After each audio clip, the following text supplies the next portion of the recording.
Stephen Biegun is visiting the nation to meet with his South Korean counterpart Lee Do-hoon. And upon arrival, the American nuke envoy read out a surprise statement linked to allowing aid to Pyongyang. Lee Do-hoon shares with us his remarks. Moments after his arrival Wednesday at the airport, U.S. Special Representative for North Korea Stephen Biegun said the U.S. will review its policies on humanitarian assistance for North Korea so that aid can be delivered without hurting the sanctions' effectiveness.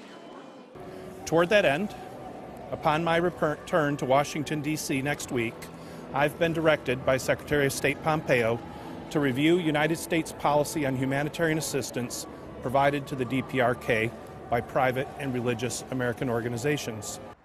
Biegun said that humanitarian aid organizations operating on the North are concerned that the strict enforcement of sanctions has sometimes gotten in the way of delivering humanitarian aid to the North Korean people. He added that he will be sitting down with those groups early next year to discuss how to better ensure that aid is delivered, especially this winter. This would include possibly allowing American citizens to travel to the North to help with delivery and to monitor aid programs.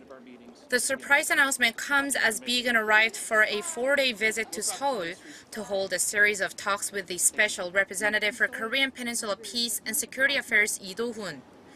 The two will have their first meeting on Thursday, in which they will resume their discussion on North Korea's denuclearization, including the results of recent contacts between Pyongyang and Washington, as well as strategies on the nuclear issue for next year.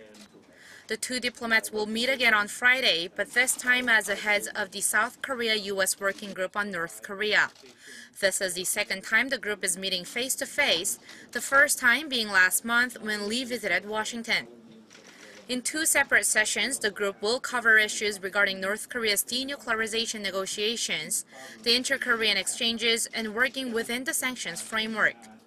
Biegun is also expected to meet with Seoul's unification minister and possibly officials at the Blue House as well. 이지원, Arirang News.